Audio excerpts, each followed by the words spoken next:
Hello दोस्त, मैं Suresh sir GS गुरु में आपका स्वागत करता हूं। आइए आज हम मध्यकालीन भारत का भाग 5 पढ़ते हैं। इसके अंतर्गत दिल्ली सल्तनत में हम देखेंगे रजिया सुल्तान और बलबन, मुख्य रूप से यही है।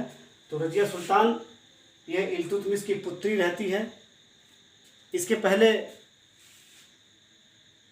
एक सुल्तान रुकनुद्दीन रहते हैं, जिसकी माँ शाह तुर्कान थी और बहुत ही कुचक्री महिला रहती है, जिससे दिल्ली की जनता में असंतोष रहता है। इस असंतोष का फायदा उठाकर रजिया ने दिल्ली की जनता के सामने लाल वस्त्र पहनकर गुहार लगाई और दिल्ली की जनता ने इसे शासिका माना और वहीं पर रुकनुद्दीन को हत्या करके दिल्ली की सुल्तान बनी। और यह भारत की पहली महिला शासिका थी जो लाल वस्त्र पहनकर जनता के सामने न्याय की मांग की थी। अब आता है बहराम शाह, इतगिन और अल्तुनिया।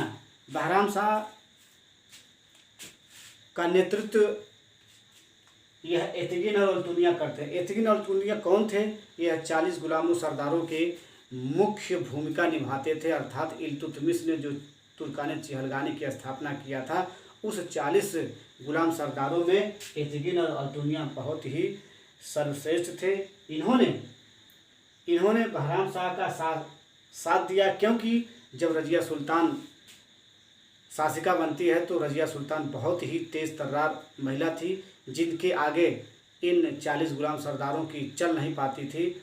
और वह सब संग बनाए और रजिया सुल्तान को गद्दी से हटाने की सोची और बहराम शाह को गद्दी पर बैठाने का प्रयास किया। तो इन्होंने रजिया सुल्तान पर आक्रमण किया। रजिया सुल्तान भागकर भटिंडा की तरफ गई और बहराम शाह को दिल्ली का सुल्तान बनाया गया।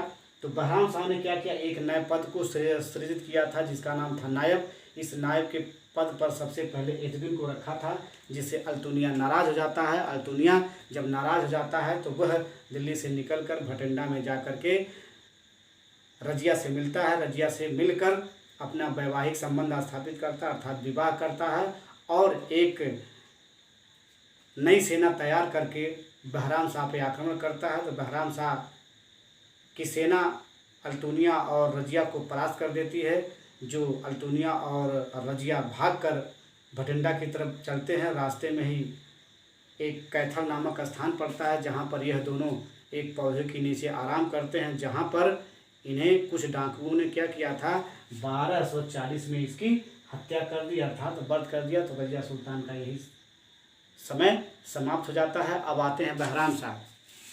तो बहराम शाह जब गद्दी पर बैठता है तो 40 से 42 तक शासन होता है। हमने बताया था कि ये नए पद को सृजित किया था जिसका नाम है नायब मुमलकात। इसका पहला पद इतगिन को दिया जाता है। अब इसी के शासन काल में अर्थात बहराम के शासन काल में मंगोल नेता तायर का आक्रमण होता है। ये क्वेश्चन मित्र कई बार पूछ चुका है, तायर का आक्रमण किसके शासन काल में होता है? तो बहराम शाह के शासन काल में होता है। बहराम शाह ने किस पद को बनाया था? नायब मुमलकत को बनाया था।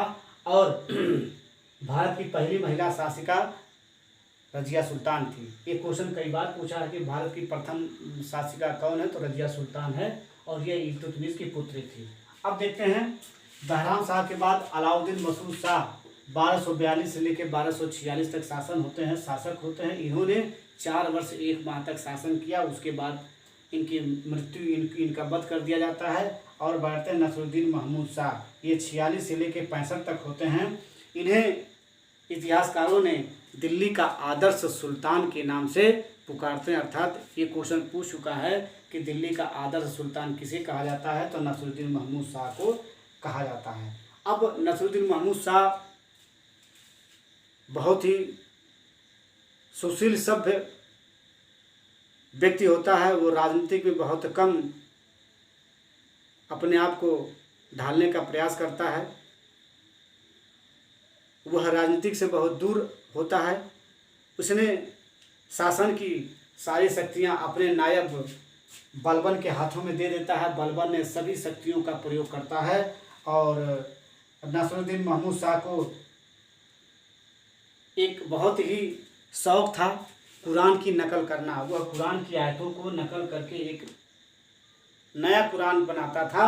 ये है कि कुरान की नकल करने का आदत किसे है? नसरुद्दीन महमूद शाह को दी जाती है। क्वेश्चन कई बार पूछ चुका है कि कुरान की आयतों का नकल कौन करता है, तो नसरुद्दीन महमूद शाह करता। अब देखते हैं बलबन। अब इसकी भी मृत्यु हो जाती है। नसरुद्दीन महमूद शाह की भी मृत्यु हो जाती है, अर्थात हत्या कर दी जाती है।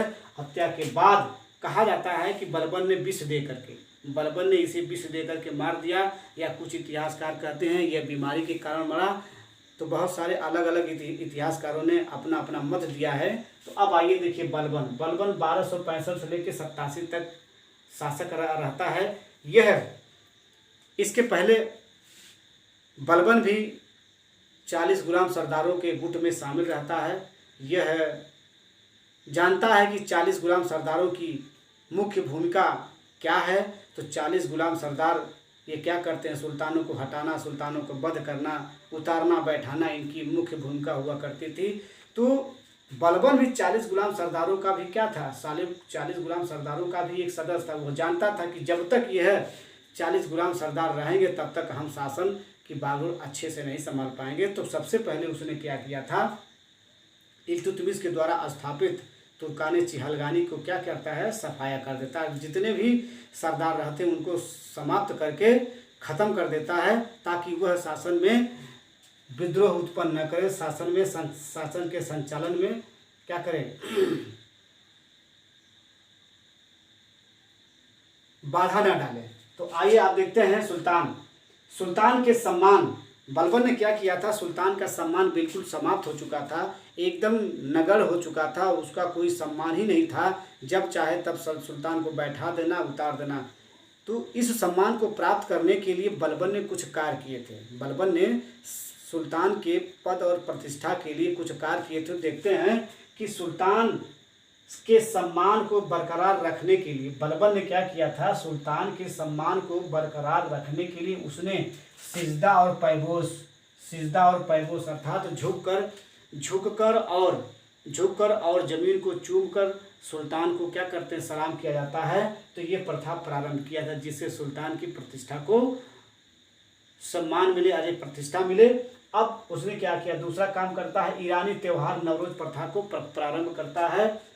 और बाद में वो क्या करता है? मंगोलों से निपटने के लिए, इसके शासनकाल में यह मंगोल से बहुत ही भयभीत था। तो इन्होंने मंगोल से निपटने के लिए दीवाने अर्ज, ये भी क्वेश्चन पूछ चुका है, दीवाने अर्ज की स्थापना किसने किया? तो दीवाने अर्ज की स्थापना बलबन ने किया था। तो बलबन ने क्या किया था? सिजदा और पैबोस प्रारंभ किया था, और नवरोज प्रथा को प्रारंभ किया, और क्या है? दीवाने अर्ज की स्थापना किया, जो मंगोलों से निपटने के लिए एक विभाग की स्थापना किया। अब फिर क्या करता है? प्रतिष्ठा, सुल्तान की प्रतिष्ठा को प्राप्त करने के लिए उसने क्या करता है?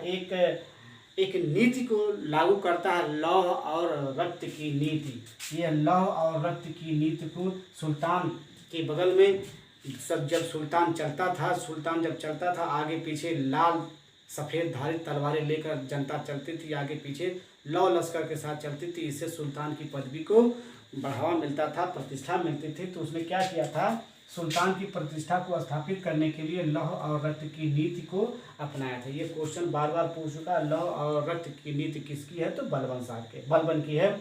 और हमने आपको बताया था कि 40 गुलाम सरदारों का उसने क्या किया? दमन किया। इल्तुतमिश ने उसको स्थापित किया था, 40 गुलाम सरदारों का संघ बनाया, जिसे क्या? बलबन ने उसे समाप्त कर दिया। ये भी क्वेश्चन पूछता है कि 40 गुलाम सरदारों का दमन किसने किया? तो बलबन ने किया। अब बलबन के साथ एक दुखद घटना होती है कि मंगोल से लड़ते हुए, बलबन के शासनकाल में कुछ मंगोलों का आक्रमण हुआ था। तो मंगोल से लड़ते हुए उसका बड़ा बेटा मोहम्मद मारा गया था, और बलबन बहुत ही दुखी हुआ था। वह बल्कि सामने जनता के सामने वैसे ही सुल्तान की तरह व्यवहार करता था, लेकिन जब अपने कमरे में अकेले बैठता था तो फूट फूट कर वह रोता था। और बलबन की मृत्यु 1287 ईस्वी में हो जाती है। इसके बाद इसका पुत्र कैकुबात होता है। कैकुबात बिल्कुल एक नवयुवक बालक था जो 17 वर्ष की उम्र थी। वो कभी महिलाओं की संगत से नहीं मिला था, लेकिन जब सुल्तान बनता है तो उसे महिलाओं की संगतों में उसको क्या था, नज़दीक लाया गया, जिससे क्या किया गया, जिससे वह शासन की बागडोर ठीक ठाक से न संभाल सके। तो अंततः उसे क्या होता है, उसे लकवा मार देता है। जब लकवा मार देता है तो अभी जीवित है, केवल लकवा मार देता है तो फिर क्या होता है, उसके स्थान पर कैकुबाद के पुत्र कैकुमर्स को क्या किया जाता है, गद्दी पर बैठाया जाता है। वह बहुत ही छोटा बालक होता है, इसकी भी हत्या कर दी जाती है, कैकुमर्स की भी हत्या कर दी जाती है, और करके एक नए राजवंश खिलजी वंश की स्थापना की जाती है। तो अब बचा कैकुबाद जिसको लकवा मार देता है। तो वहाँ का एक कोतवाल रहता है जिसने क्या किया, कैकुबाद को अब उसी के कपड़े में लपेट कर जमुना नदी में फेंकवा देता है। ये क्वेश्चन कई बार पूछ चुका है कि किस शासक को उसके कपड़े में लपेट कर जमुना नदी में फेंकवा दिया गया। तो कैकुबाद था जिसको लकवा मार दिया था, उसे कपड़े में लपेट कर फेंक दिया जाता है। तो आज मित्र यहीं तक, और हमने आपको बलबन के बारे में और रजिया सुल्तान के बारे में बताया।